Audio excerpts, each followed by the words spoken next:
Au nom du peuple français, le premier conseil de guerre du gouvernement militaire de Paris a reconnu le nommé Dreyfus Alfred coupable du crime de haute trahison. La leçon à tirer du châtiment de Dreyfus est de montrer au monde ce que nous faisons des traîtres. Vous êtes désormais responsable du renseignement. Mon colonel.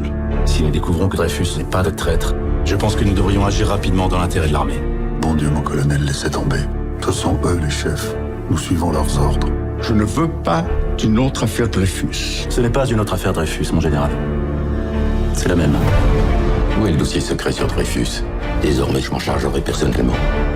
On intercepte mon courrier. Je suis constamment suivi. Peux-tu prouver tout cela? Je voudrais éviter un scandale. C'est déjà un scandale. Tu devrais quitter Paris quelque temps. Et toi?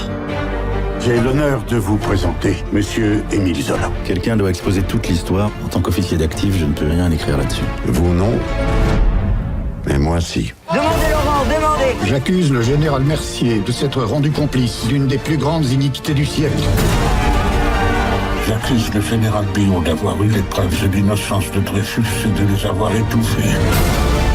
J'accuse les experts en écriture d'avoir fait des rapports frauduleux. Traître! Quand une société en est là, elle tombe en décomposition.